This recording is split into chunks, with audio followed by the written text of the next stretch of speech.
আল্লাহর মুমিন বান্দারা প্রশংসা করবে কার? জোরে বলুন কার? আল্লাহর প্রশংসা করবে। আল্লাহর মুমিন বান্দাদের জবান থেকে কোনো ফাসেক লোকের প্রশংসা বের হবে না। কোনো দাড়ি কামানো, বেনামাজি, লুচ্ছা প্রকৃতির যারা পরনারী নিয়ে থাকে, স্মাগলিং করে, স্বর্ণ চোরাচালানির ব্যবসা করে, ঠিক না?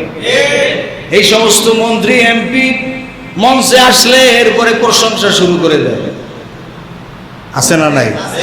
কিন্তু মুমিন বান্দারা কখনো করবে না। কারণ আল্লাহ রাসূল বলেছেন, ইজা মুদিহাল ফাসিকু ইহতাজ্জাতিল আরশ। কোন ফাসিক লোকের প্রশংসা যখন আল্লাহর কোন বান্দা করে, আল্লাহর আরশ থর থর করে কাঁপতে থাকে। নাউজুবিল্লাহ। এর জন্য ঈমানটা হচ্ছে মেইন। কোরআনে কারিমে আল্লাহ তাআলা বারবার এর জন্য ঈমানের কথা বলেছেন। জান্নাতে যাওয়ার শর্তই লাগাইছেন আল্লাহ তাআলা ঈমান দিয়া। কি দিয়া? ঈমান। এখন এর জন্য ঈমানটা কি জিনিস এটা আমাদের একটু বোঝা দরকার। আল্লাহর উপরে ঈমান এনেছি এতটুকুন কথা বললেই ঈমান আনা হয় না। আল্লাহর উপরে ঈমান আনছি এই কথা বললেই শুধু ঈমান আনা হয় না, বরং চারটা বিষয় আপনাকে বিশ্বাস করতে হবে। সেটা হচ্ছে আল্লাহ তাআলার জাত, আল্লাহ তাআলার অস্তিত্বকে স্বীকার করতে হবে। 2 নম্বরে আল্লাহ তাআলার সিফাত বা গুণাবলীকে স্বীকার করতে হবে। 3 নম্বরে হচ্ছে আল্লাহ তাআলার ক্ষমতাকে আপনাকে স্বীকার করতে হবে, মেনে নিতে হবে। 4 নম্বরে হচ্ছে আল্লাহ তাআলার হুকুম এবং আহকামগুলি সঠিকভাবে মেনে চলতে হবে। এই 4টা কাজ যদি আপনি করতে পারেন তাহলে আল্লাহর উপরে ঈমান এনেছেন বলে প্রতীয়মান হবে, এটা গ্রহণযোগ্য হবে, আপনাকে ঈমানদার বলে স্বীকৃতি দেওয়া যাবে। কোন সুবহানাল্লাহ। এরপরে কালিমা পড়ে আমরা মুসলমান হই। কালিমা পড়ে তো শুধু মুখে কালিমা পড়লে মুসলমান দাবি করলেই হবে না। এখানে 6টা তাফসীরের মধ্যে আসছে, 6টা জিনিস আপনার লক্ষ্য রাখতে হবে। 1 নম্বর হচ্ছে আন্তরিকভাবে কালিমা উচ্চারণ করতে হবে। কালিমাটা আন্তরিকভাবে উচ্চারণ করতে হবে। 2 নম্বরে হচ্ছে কালিমার অর্থ জানা। খালি আরবিতে আপনি বললেন লা ইলাহা ইল্লাল্লাহু মুহাম্মাদুর রাসূলুল্লাহ, এইরকম বললেই শুধু হবে না, আপনাকে এর অর্থটা জানতে হবে। কালিমার অর্থ জানা এবং তার সত্যায়ন করা, সত্য বলে স্বীকার করে নেওয়া। 3 নম্বর হচ্ছে অন্তরে নিশ্চিত বিশ্বাস করা। 4 নম্বরে হচ্ছে কালিমার অনুসারীদের প্রতি ভালোবাসা রাখা। 5 নম্বরে হচ্ছে কালিমার দাবিসমূহ পরিপূর্ণ আনুগত্য এবং নিষ্ঠার সাথে পালন করা। 6 নম্বরে হচ্ছে কালিমার দাবির বিপরীত বিষয়গুলি বর্জন করা।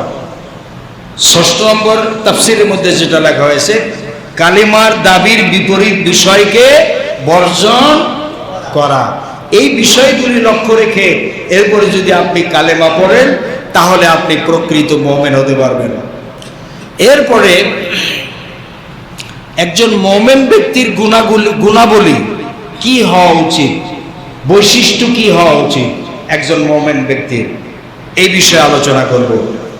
সূরা তাওবার 112 নম্বর আয়াতে আল্লাহ রাব্বুল আলামিন বলেন, আত-তাইবুনাল আবিদুনাল হামিদুনাস সাইহুনার রাকিউনাস সাজিদুনাল আমিরুনা বিল মারুফি ওয়ান নাহুনা আনিল মুনকার ওয়াল হাফিজুনা লিহুদুদিল্লাহ ওয়া বাশশিরিল মুমিনিন। সূরা তাওবার 112 নম্বর আয়াত। এই আয়াতে কারিমার ভিতরে আল্লাহ তাআলা একজন মুমিন ব্যক্তির 9টা বৈশিষ্ট্যের কথা আল্লাহ তাআলা বলেছেন। জোরে বলুন কয়টা? 9টা বৈশিষ্ট্যের কথা আল্লাহ তাআলা বলেছেন। 1 নম্বরে হচ্ছে আত-তাইবুন, মোমেন ব্যক্তিরা তওবাকারী হবে। মোমেন ব্যক্তিরা কি হবে? তওবাকারী হবে। মোমেনরা সবসময় তওবা করবে। তওবা শব্দের অর্থ হচ্ছে ফিরে আসা। ভুলবশত গুনাহের কাজ হতেই পারে, কিন্তু সেখান থেকে ফিরে আসতে হবে। এটা হচ্ছে মোমেনদের বৈশিষ্ট্য। এই আয়াতের ভিতরে 9টা বৈশিষ্ট্যের কথা আল্লাহ তাআলা বলেছেন। এর 1 নম্বর বৈশিষ্ট্য হচ্ছে মোমেনরা যখনই গুনাহের কাজ করবে ভুলবশত শয়তানের ওয়াসওয়াসায়, সাথে সাথে সে তওবা করবে, ফিরে আসবে, আর জীবনে ওই গুনাহের কাজের ধারে কাছেও যাবে না। আল্লাহর নবী বলেছেন, আইয়ুহান নাস তুবু ইলাল্লাহি ওয়াস্তাগফিরুহু ফাইন্নী আতুবু ফিল ইয়াউমি মিআতা মাররা। আল্লাহর নবী বলেছেন, হে মানুষ সকল, তোমরা তওবা করো। তোমরা কি করো? তওবা করো। আমি মুহাম্মদ সাল্লাল্লাহু আলাইহি ওয়াসাল্লাম দৈনিক প্রতিদিন 100 বার তওবা করি। সুতরাং তোমরা তওবা করো। তওবাতুন নসুহ আয়াতে আসছে, আল্লাহ তাআলা বলেন তুবু ইলাল্লাহি তাওবাতান নসুহা। প্রকৃত তওবা করো, অর্থাৎ তোমার দ্বারা কোনো গুনাহের কাজ যদি হয়ে বসে, আল্লাহ তাআলার কাছে এমন খালেস তওবা করো যে আল্লাহ তাআলা জিন্দেগিতে আর এই গুনাহের কাজের ধারে কাছেও আমি যাব না। এটা প্রমিস করো, প্রতিজ্ঞা করো। এটা করতে বলেছেন আল্লাহ তাআলা কোরআনে কারিমে। আমার ভাইয়েরা, গুনাহের কাজ যদি হয়ে যায়, আল্লাহ তাআলা বলেছেন, ওয়া মান ইয়ামাল সুআন আও ইয়াজলিম নাফসাহু সুম্মা ইস্তাগফিরিল্লাহ ইয়াজিদিল্লাহ গফুরার রাহিমা। কেউ যদি তার নফসের উপরে জুলুম করে, অত্যাচার করে, গুনার কাজ করে, খারাপ আমল করে, সুম্মা ইস্তাগফিরিল্লাহ, আর এরপরে সে যদি আমি আল্লাহর কাছে ক্ষমা চায়, ইয়াজিদিল্লাহ গফুরার রাহিমা, সে আমি আল্লাহকে গফুর এবং রহিম হিসাবে পাবে। জোরে বলুন সুবহানাল্লাহ। আল্লাহ রাসূল যদি দৈনিক 100 বার তওবা করতে পারেন, আপনার আমার ডেইলি কতবার করা উচিত বলেন? কতবার করা উচিত? এটা আপনারা নিজেরাই বুঝে নেন। এরপরে 2 নম্বর বৈশিষ্ট্য হলো আল আবিদুন। আল্লাহর মুমিন বান্দারা তারা আব হিসাবে নিজেদেরকে পরিচয় দেয়। অর্থাৎ আব শব্দের অর্থ হলো গোলাম। আব শব্দের অর্থ কি? গোলাম। আমরা কার গোলাম? যারা জবাব দেয় না এরা মনে হয় যে মন্ত্রীর গোলাম, এমপির গোলাম, কথা বলে না, মেম্বার চেয়ারম্যানের গোলাম, নেতা নেত্রীর গোলাম। আমরা কার গোলাম? আল্লাহ তাআলার গোলাম। এইটা এজহার করতে হবে, স্বীকার করে নিতে হবে যে আমরা গোলাম, আল্লাহর গোলাম। কার গোলাম? আর আল্লাহর গোলামেরা অহংকার করে না, তারা আল্লাহর জমিনে বিনয় অবনত চিত্তে চলাফেরা করে। আল্লাহ তাআলা বলেন, ওয়া ইবাদুর রাহমানিল্লাযীনা ইয়ামশুনা ফিল আরদি হাওনাও ওয়া ইযা খাতাবাহুমুল জাহিলুনা ক্বালু সালামা। আল্লাহ তাআলার মুমিন বান্দারা নিজেদেরকে গোলাম হিসেবে পরিচয় দেয়, আর তারা আল্লাহর জমিনে যখন চলাফেরা করে তখন তারা বিনয়ভাবে, নম্রভাবে চলাফেরা করে। ওয়া ইযা খাতাবাহুমুল জাহিলুনা ক্বালু সালামা। কোন মূর্খ কোন জাহেল মানে মূর্খ, কোন মূর্খ লোক যদি তাকে এসে গালিগালাজও করে, কি করে? গালিগালাজও করে, সে গালির জবাব দেয় না। সে বলে, সালাম ভাই, শান্তি চাই, আমি তোমার সাথে ঝগড়ায় প্রলিপ্ত হব না, তোমার সাথে ঝগড়ায় আমি জড়াবো না। সে পাল্টা গালি দেয় না। আল্লাহর মুমিন বান্দারা কখনো পাল্টা গালি দেবে না। তারা বলবে ক্বালু সালামা, ভাই আমি শান্তি চাই, আমি ঝগড়া বিবাদ চাই না। কোন সুবহানাল্লাহ। আল্লাহর মুমিন বান্দারা নিজেদেরকে আল্লাহর গোলাম হিসেবে পরিচয় দেয়। এর চাইতে শ্রেষ্ঠ ডেজিগনেশন আর নাই। সুবহানাল্লাহ বলেন। আল্লাহ তাআলা তার রাসূলকে আব্দ হিসেবে সম্বোধন করেছেন। সুবহানাল্লাহ বলবেন না? আল্লাহর মুমিন বান্দাদের আর একটা বৈশিষ্ট্য হলো, এই আয়াতের ভিতরে মোট 9টা বৈশিষ্ট্য। আর একটা 3 নম্বরের বৈশিষ্ট্য হলো এই আল হামিদুন, আল্লাহর মোমেন বান্দারা সব সময় প্রশংসা করবে আল্লাহর। আল্লাহর মোমেন বান্দারা প্রশংসা করবে কার? জোরে বলুন কার? আল্লাহর প্রশংসা করবে। আল্লাহর মোমেন বান্দাদের জবান থেকে কোনো ফাসেক লোকের প্রশংসা বের হবে না। কোনো দাড়ি কামানো, বেনামাজি, লুচ্ছা প্রকৃতির যারা পরনারী নিয়ে থাকে, স্মাগলিং করে, স্বর্ণ চোরাচালানির ব্যবসা করে, ঠিক না? এই সমস্ত মন্ত্রী এমপি মঞ্চে আসলে এরপরে প্রশংসা শুরু করে দেয়, আছে না নাই?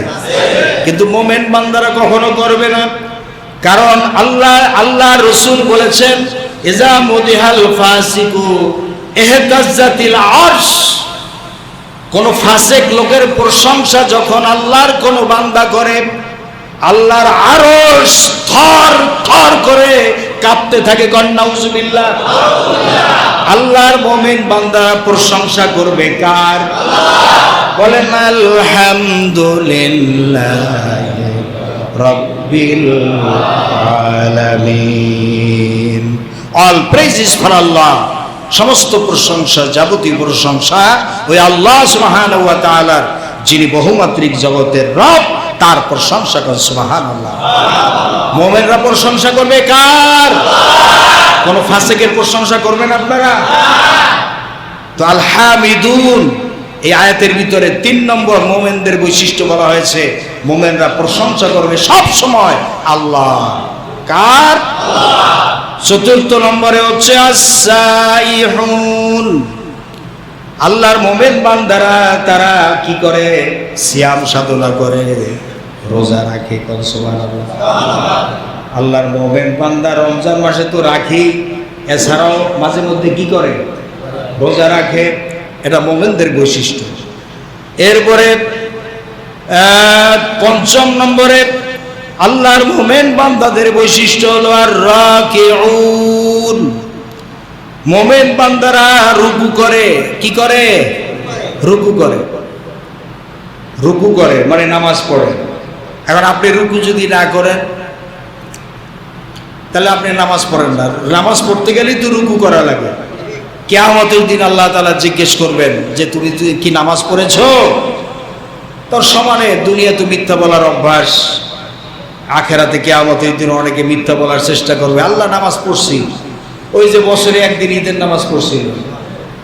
তা আল্লাহ তাআলা বলবেন যদি পড়েই থাকো তাহলে রুকু করো। কি করো? রুকু করো। রুকু আমার সামনে এখন রুকু করে দেখাও। আল্লাহ তাআলা বলবেন যে আমার সামনে রুকু করে দেখাও। আল্লাহ তাআলা বলেন ওয়াইযা কিলা লাহুমুরকাউ লা ইয়ারকাউন, যারা দুনিয়ায় বসে 5 ওয়াক্ত নামাজ পড়ে নাই সঠিকভাবে, কিয়ামতের দিন তারা সেদিন রুকু করতে পারবে না। রুকু করতে পারবে না। তো কেমন লাগবে? এই যে কোমর ভাঁজ হবে না, হাঁটু ফোল্ডিং হবে না, ভাঁজ হবে না। আল্লাহ তাআলা বলেন ওয়াইদা কিলা লাহুমুরকাউ লা ইয়ারকাউন, বলা হবে রুকু করো, রুকু করতে পারবে না। আল্লাহ তাআলা বলেন আস-সাজিদুন, আল্লাহর মুমিন বান্দাদের আরেকটা বৈশিষ্ট্য হলো তারা সেজদা দেয়। কি করে? সেজদা দেয়, অর্থাৎ নামাজ পড়ে। সুবহানাল্লাহ বলেন, আরো জোরে কোন সুবহানাল্লাহ। আল্লাহর মুমিন বান্দারা যখন বিপদে পড়ে তারা কখনো মাজারের কাছে যাইয়া বলে না ইয়া খাজা বাবা মেরে মতলব কো পুরা কর দে, খাজা বাবা আমার মনের আশা পূর্ণ করে দেন, এই কথা বলে না। আল্লাহর মুমিন বান্দারা বিপদে পড়লেই তারা নামাজে দাঁড়িয়ে যায়, সেজদার ভিতরে তারা আল্লাহর কাছে বলতে থাকে। নফল নামাজে কাজা হাজাতের নামাজ পড়ে আল্লাহর কাছে সেজদায় পড়ে গিয়া বলে আল্লাহ আমি এই বিপদে পড়ছি, আমার বিপদ থেকে উদ্ধার করে। সুবহানাল্লাহ। এটা হচ্ছে মুমিন বান্দাদের বৈশিষ্ট্য। তো কিয়ামতের দিন আল্লাহ তাআলা পরীক্ষা নেবেন, এই তোরা নামাজ পড়ছিলি দুনিয়ায়? তখন বলবে আল্লাহ পড়ছি। যদি পড়ে থাকো তা আমার কুদরতি পায়ের সামনে সিজদা কর। ইয়াউমা ইউকশাফু আন সাকিউ ওয়া ইউদআউনা ইলাস সুজুদ ফালা ইস্তাতিউন। আল্লাহ তাআলা বলেন কিয়ামতের দিন আল্লাহ তাআলা বান্দাদেরকে বলবেন যে তোমরা যারা নামাজ পড়েছো, দুনিয়া যদি আমাকে সেজদা দিয়ে থাকো তাহলে এখন আমার কুদরতি পায়ের সামনে একটু সেজদা দাও। আল্লাহ তাআলা বলেন দুনিয়ায় 5 ওয়াক্ত নামাজ যারা পড়ে নাই, হাজার চেষ্টা করেও তারা সেদিন সেজদা দিতে লা ইস্তাতিউন, মানে সেজদা দেওয়ার সামর্থ্য থাকবে না, তারা পারবে না। চেষ্টা করবে কিন্তু তারা দিতে পারবে না সেজদা। এরপরে আল্লাহর মুমিন বান্দাদের 7ম নম্বরের বৈশিষ্ট্য হচ্ছে আল আমিরুনা বিল মারুফ। আল্লাহর মুমিন বান্দারা সৎ কাজের আদেশ দিবে। মুমিন বান্দারা কি করবে? সৎ কাজের আমিরুন, আমর, আল আমরু মাজদার। আমিরুন মানে আদেশ করা, আল আমরু মানে আদেশ করা। সৎ কাজের আদেশ করবে, আদেশ দিবে। এখানে একটু বোঝার বিষয় আছে, সৎ কাজের অনুরোধ না। আমাদের সমাজে প্র্যাকটিস চলতেছে অনুরোধের প্র্যাকটিস। ভাই এই কাজটা করেন, ভাই এটা ভালো হবে, সেই মাথায় মশা দিয়ে। আল্লাহ তাআলা বলছেন সৎ কাজের আদেশ দিবে, আদেশ। এখন আদেশ দিতে গেলে তো আমাদের আমরা যারা মসজিদের ইমাম মানে নেতা, ওই যে এখন ওই যে বাংলাদেশের যে প্রেসিডেন্টের যেমন কোনো ক্ষমতা নাই, বুঝলেন না? প্রেসিডেন্টের তাও একটু সামান্য থাকে, একটু হয়তো আছে, কিন্তু আমরা যারা ইমাম, মসজিদের যারা ইমামতি করেন, নেতা যারা, ইমাম মানে নেতা, এই নেতাদের তো ক্ষমতা মোটেও নেই, ঠিক কিনা বলেন? আদেশ দিতে গেলে ক্ষমতা লাগে। ক্ষমতার মাকামে না এসে কেউ আদেশ দিতে পারে না। আর এই কথা বললেই তখন করেছে এই যে হুজুরে দেখো রাজনীতি করে। আরে মিয়া, রাজনীতি তো আল্লাহই করছে, এটাকে আমি করব কেন? আল্লাহ বলছে আদেশ, অর্থাৎ সৎ কাজের আদেশ দিবে মুমিনরা। আর আদেশ দিতে হলে আদেশের মাকামে আপনাকে যেতে হবে। আদেশ দিতে পারে কে? কি করবো কার মতো?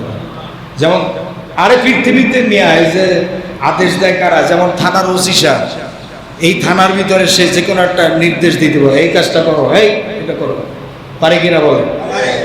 টিওনো সাহেব পারে, ইউনো সাহেব পারে, জেলার যিনি কমিশনার ডিসি সাহেব পারেন, মন্ত্রী সাহেব পারেন, প্রেসিডেন্ট পারেন, প্রধানমন্ত্রী পারেন, আদেশ দিতে পারেন। কিন্তু আমরা কলিমদ্দি সলিমদ্দি যারা ইমাম নেতা, খালি মুখে মানে অনারেবল পোস্ট, আমাদের দন্তবিহীন বাঘ, বুঝেন নাই? সাপবিহীন মানে কি বলে, বিষবিহীন সাপ, মানে সাপ কিন্তু বিষ নাই। এই সাপের কেউ ভয় করে? ভয় করে না। তো বাঘ কিন্তু এর দাঁত নাই, তো দাঁতই যদি না থাকে তাহলে ওই বাঘের কেউ ভয় পায় না? ভয় পায় না। আদেশ করতে হলে আদেশের মাকামে যেতে হবে আপনাকে। তা আদেশের মাকামে যেতে হলেই তো আপনাকে রাজনীতি করা লাগবে এবং ক্ষমতায় যেতে হবে। এরপরে আপনি সৎ কাজের কি করতে পারবেন? আদেশ দিতে পারবেন। ওয়ান্নাহুন আনিল মুনকার, আর অন্যায় কাজ থেকে মানুষকে নিষেধ করতে হবে। এটা মুমিনদের বৈশিষ্ট্য। কারণ অন্যায় কাজ থেকে নিষেধ করবেন কেমনে? আমরা তো যারা মেম্বরে বসে কথা বলি, মাহফিলের মঞ্চে কথা বলি, আমরা খালি অনুরোধ করি, ভাই এইটা করেন না, সেইটা করেন না। এসে শোনে কেটা? কে শোনে? এই সুদের বিরুদ্ধের ওয়াজ এই 17-18 বছর এই মসজিদে তো আমি করতে করতে বুড়ো হয়ে গেলাম, বুড়া হয়ে গেলাম, জীবনের একটা প্রান্তে চলে আসলাম। 17-18 বছর পর্যন্ত খালি এই মসজিদেই আমি কত যে সুদের ওয়াজ করছি, সুদ হারাম, সুদ হারাম, কিন্তু কেউ শোনে না। আমার মুসল্লিদের ভিতরে অসংখ্য মুসল্লিরা এখনো সুদি কারবার করে, সুদের ব্যাংকে লেনদেন করে, সুদে কারবার করে, সুদের সাথে সম্পর্ক আছে না নাই? অসংখ্য। মাহফিলে হাজার হাজার মানুষের সামনে কথা বলি, অনুরোধ করি, খালি অনুরোধ, ভাই সুদ খাইয়েন না, সুদ দিয়েন না, সুদি প্রতিষ্ঠানে চাকরি করবেন না, সুদের সাক্ষী হবেন না, এই অনুরোধ, শুধু অনুরোধ। কেউ ছাতার নয় শোনে না। এই ওয়াজ করতে করতে ফুলপুরার পিসাবরা বুড়া হয়ে কবরে চলে গেছে, শর্ষিনার পিসাবরা কবরে চলে গেছে, চরমনাই গেছে। তারপরে যত আলেম ওলামা কবরে আসতেছে যাইতেছে, মানে আলেম তৈরি হচ্ছে, এই ওয়াজ করতে করতে কবরে চলে যাচ্ছে। কিন্তু সুদ আর বন্ধ, বাংলাদেশের সুদ বন্ধ হয়েছে? এখন অধিকাংশ প্রতিষ্ঠান সুদী প্রতিষ্ঠান, ঠিক না ঠিক? অথচ 93% মুসলমান এই বাংলাদেশে বসবাস করে। এখন আমি যদি ওয়াজ করে আপনাদেরকে অনুরোধ করি, ভাই মদ খাইয়েন না, আর যে এমপিরা মদ খায় ওনারা কি শুনবে? শুনবে? যদি বলে যে পরনারী নিয়ে আনন্দ ফুর্তি করিয়েন না, বিভিন্ন বাংলোতে যে বাংলো আছে না, বাংলোতে গিয়ে আপনারা পরনারী নিয়ে আনন্দ ফুর্তি করেন না, শুনবে? শুনবে না। এখন নিষেধ করতে হলে নিষেধের মাকামে আসতে হবে। যদি প্রশাসনিকভাবে লাঠি হাতে নেওয়া যায় তাহলে শুনবে, তো শুনবে, ভালো করেই শুনবে, ঠিক কিনা বলবে? পাছার চামড়া উঠাই দিলে ঠিকই শুনবে। তা আল্লাহ তাআলা বলছেন মুমিনদের বৈশিষ্ট্য হলো এই, তারা সৎ কাজের আদেশ করবে আর অন্যায় কাজ থেকে মানুষদেরকে জোরপূর্বক ফিরায় রাখবে। কোন সুবহানাল্লাহ। এটা হচ্ছে মুমিনদের বৈশিষ্ট্য। এরপরে ওয়াল হাফিজুনা লিহুদুদিল্লাহ, আর আল্লাহর হদ, হদ মানে সীমানা, বাউন্ডারি, ডেঞ্জার বাউন্ডারি যেখানে আছে, ডেঞ্জার বাউন্ডারি, সেখান থেকে সে সতর্ক থাকবে, ক্রস করবে না, বাউন্ডারি ক্রস করবে না। আল্লাহ তাআলা বলছেন সুদ খেও না, সুদের ধারে কাছেও যাবে না। আল্লাহ তাআলা বলছেন জেনা করো না, জেনার ধারে কাছেও যাবে না। আল্লাহ তাআলা বলছেন ঘুষ খেও না, ঘুষের ধারে কাছেও যাবে না। আল্লাহ তাআলা বলছেন মানুষের হক নষ্ট করো না, হক নষ্ট করবে না। এরপর আল্লাহ তাআলা বলছেন আত্মীয়তার সম্পর্ক রক্ষা করো, আত্মীয়তার সম্পর্ক রক্ষা করে চলবে। আল্লাহর মুমিন বান্দারা আল্লাহ তাআলার আদেশ নিষেধের বাউন্ডারি ক্রস করবে না, ক্রস করবে না, তারা ডেঞ্জার বর্ডার অতিক্রম করবে না। সুবহানাল্লাহ। এই কাজগুলি যারা করবে এরা হচ্ছে প্রকৃত মুমিন। জোরে বল সুবহানাল্লাহ। এদের সম্পর্কে আল্লাহ তাআলা বলছেন ওয়াবাশশিরিল মুমিনিন, ওয়াবাশশিরিল মুমিনিন, হে নবী এই সমস্ত মুমিনদেরকে আপনি জান্নাতের সুসংবাদ দেন। এদের জন্য হলো জান্নাত, এদের জন্য কি? জান্নাত। এই যে 9টা গুণের কথা আল্লাহ তাআলা বলছেন, আল্লাহর মুমিন বান্দারা তওবা করবে, আল্লাহর মুমিন বান্দারা নিজেদেরকে আল্লাহর গোলাম হিসাবে পরিচয় দিবে, আল্লাহর মুমিন বান্দারা সবসময় আল্লাহর প্রশংসা করবে। কার? আল্লাহর মুমিন বান্দারা সিয়াম সাধনা করবে, আল্লাহর মুমিন বান্দারা রুকু করবে, সিজদা করবে, সৎ কাজের আদেশ দিবে, অন্যায় কাজ থেকে মানুষদেরকে ফিরায় রাখবে, এবং আল্লাহ তাআলা যে সমস্ত আল্লাহর নির্দেশ আছে ওই নির্দেশগুলি মেনে চলবে, ডেঞ্জার বর্ডার ক্রস করবে না। জোরে বল সুবহানাল্লাহ।